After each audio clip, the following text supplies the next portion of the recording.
Welcome to the Everything Food Podcast, where we serve up the good, the bad, and the ugly of all things food. I'm your host, personal chef Anthony Jordan, and today's guest is Ronda Breeden, the woman behind one of Cincinnati's most iconic institutions, Arnold's Bar and Grill. From surviving the 2001 riots to earning national acclaim, Ronda is one of grit, grace, and a whole lot of garlic spaghetti. We're diving into the legacy she built, community she fed, and the soul she poured into. How you doing today? I'm doing great. Thanks for having me. No problem.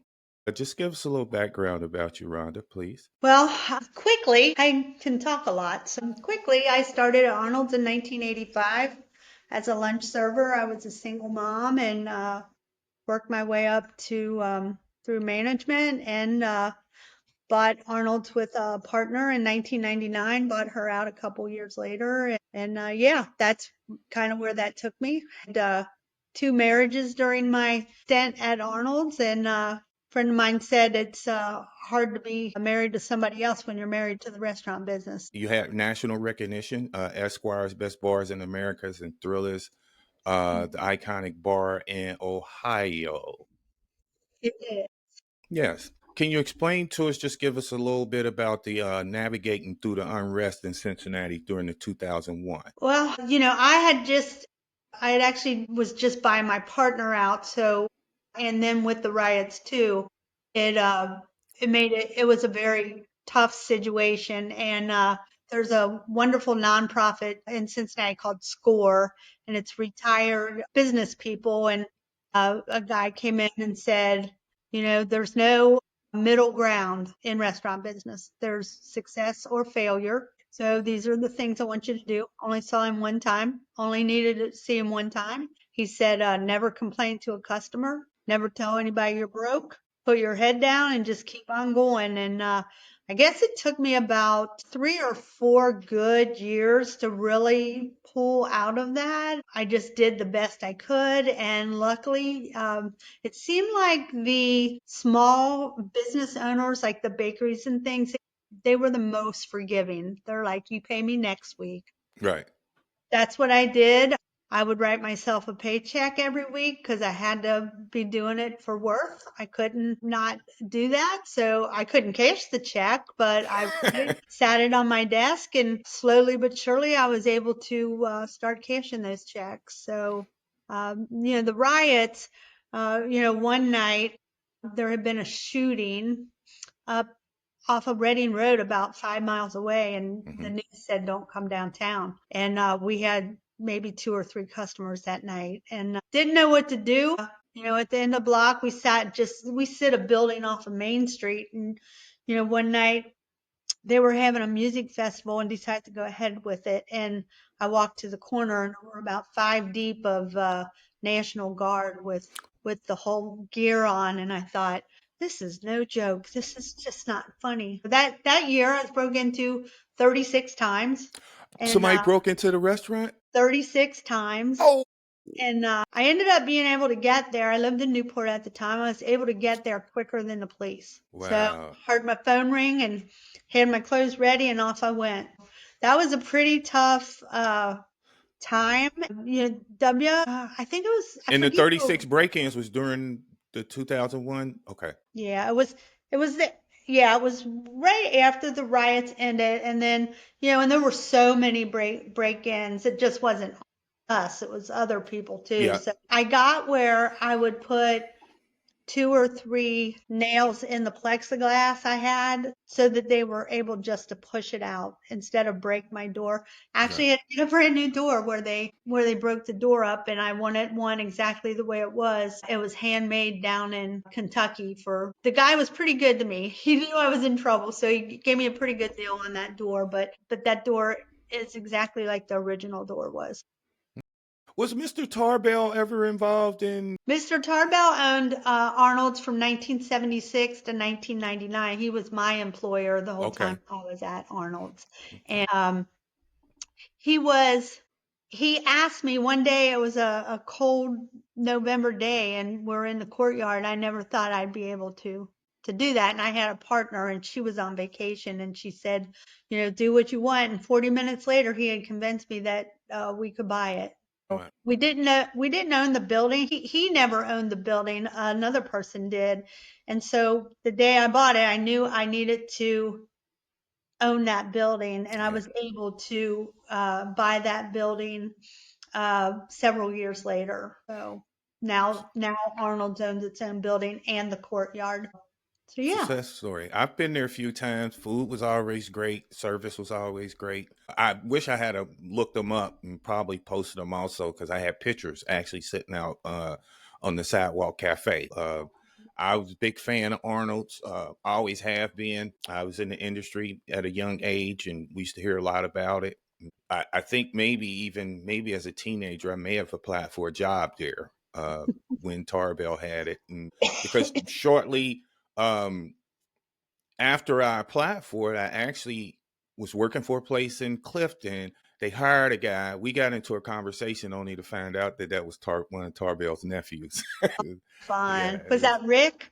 Bob. Bob? Yeah, yeah, Bob. I talk to Bob every now and then. We Facebook friends. Oh, He may nice, pop up nice, in town, and we'll get together and say hi and stuff like that. So nice. yeah, it seems like you already answered the questions that I was going to ask. About just the struggles behind the restaurant ownership, staffing, finances, burnout. A lot of people in restaurants, the customer comes in and we're human too, so, we've had a bad day. Something's happened at home. You may have picked up a couple shifts, and between life and extra shifts, you kind of get burnt out. Did that happen to you? Well, once I was a single mom until my son was 8 years old. So there was no burnout for that. There was just work to pay the bills, just to Hmm. pay my rent. So the thought of burnout, that did not exist at that time. It was so once I started moving up, and I did definitely become a workaholic. That's kind of how that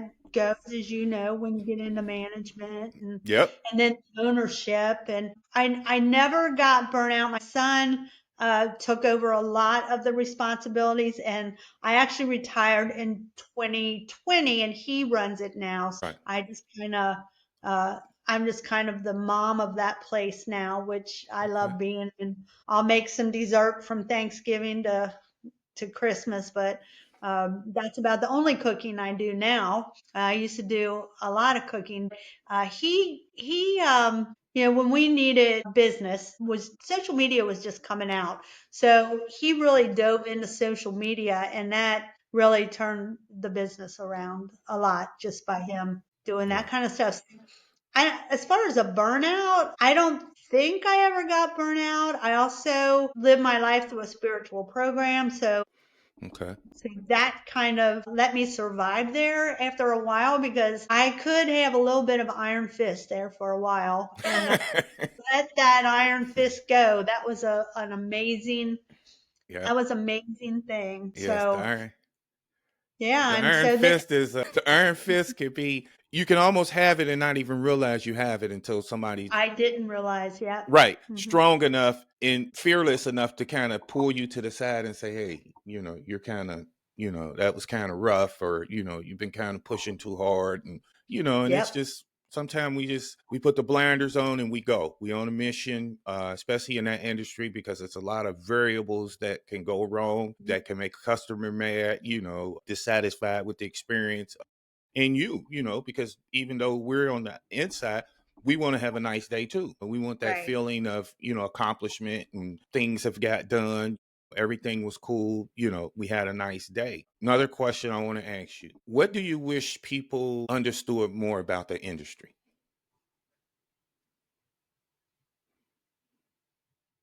I think that expectations should be high when you are going into that environment, because it's your money, and you're paying my salary, and you're paying my livelihood, and you're paying all my employees, all of them. And there have been a couple of times when people were unjustified, and you have to deal with that too. And you have to deal with how important is it when all of the reviews, Yelp and Google or whatever, they were coming out, people were really hard. And I wanted to justify, and everything had to go through my son. He's like, no, mom. take it down, or no, mom, you're not saying that, or, it was just, no, you can't do that. And I had a pretty difficult situation. And to this day, I know I'm right about it. Right. But when they slaughtered me on social media, I couldn't respond because it would just make it worse, or Yep. whatever. So I couldn't respond, but and it was the place they were at. It wasn't the place where I was at. Mm-hmm. So they were in a bad spot, not Mm-hmm. not me. So when they did that, they were doing it from where they were coming from. I don't know if that makes sense to you or not, but Yeah. they were coming from a dark spot. And so they just wanted to ruin my business, I guess, but Right. luckily it didn't. And you just ignore those because there's no fighting back with irrational people. But Yep. if something's wrong with your food, I want to make it right. And, to say that your food's coming out of that kitchen perfect, I mean, we do a good job, but it just, your burger's going to be cold, or French fries, or you're just not going to like something. So we Mm-hmm. just take it back, and, hopefully they understand and they're happy about it. So as far as complaints, that was a very small percentage of my business, but it sure got my goat when it did. Okay. Very few So people got removed from the Arnolds. We don't really have that kind of place, so now you that's have good. a page on Facebook and social media kind of talking about this. That's how I came across it, and I thought it would be very interesting to have a conversation with you and on this platform, and just get you in front of more people because I think what you did was just phenomenal, to Thank come you. in, and you very seldom hear somebody come in from the ground floor and stay long enough to become the owner. And I've only heard that one time, and it was, I won't say the name, but it was in Newport, Kentucky. And it's amazing. It's Hmm. amazing to, and that guy walked in as a dishwasher. And Yeah. he worked his way up, cook, became, when I was there, he was the manager. I'm out one day and I see this truck, this van, company van, and this guy getting out. And I'm like, hey, man, I used to work there, tell Joe I said hi. And he's like, I'm like, how's he doing? He's like, well, Joe's the owner now. And I'm like, whoa, you know, and the Nice. original owner, had it for so many years. And I think they gave it to Joe, sold it to Joe, or whatever kind of similar situation. And it was they actually have like sauces and stuff in Kroger's now. And I'm like, whoa, in grocery stores. And so what are you doing now? You consulting? You still with the restaurant? Yeah, I still do things. I have a grandbaby now, so I get her a Hmm. couple days a week, and I do an incredible amount of service work for different things, and that keeps me really busy. But retirement is amazing. I actually started working when I was 6 years old. We were Mm.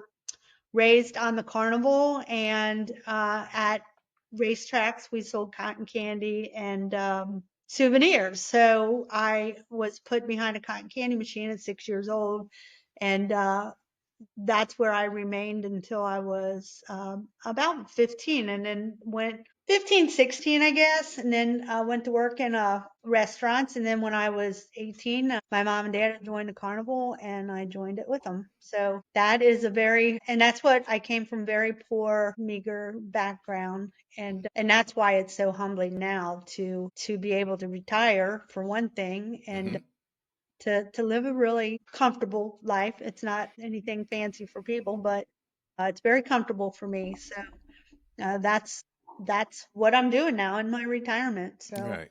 And podcast. And podcast, yeah. And my thing, since you mentioned it, on Facebook, it's called My Uh-huh. Life at Arnold's.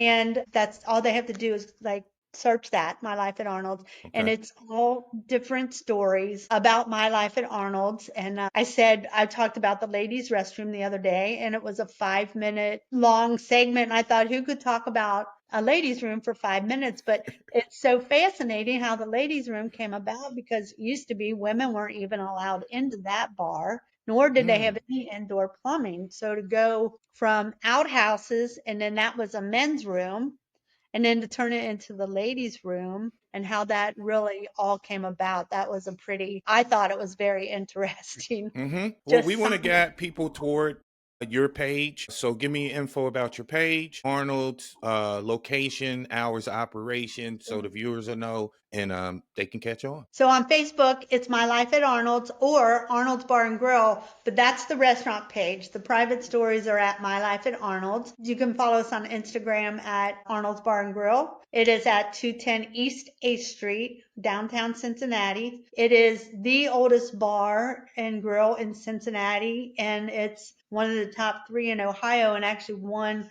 of the top 10 in the United States. It's the building was built in 1838, so it's a pretty historic place. We need to get to Arnold's. I need to get to Arnold's soon. Hang out. I like the sidewalk cafe. I have to admit. I don't know, when I'm sitting out there and the weather's nice and it just makes me feel good.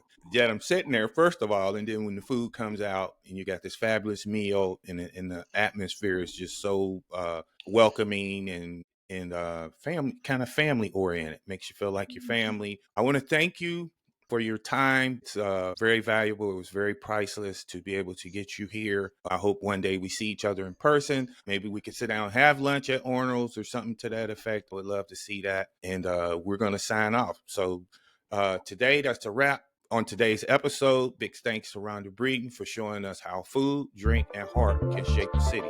Stay curious, stay hungry, and keep questioning everything food.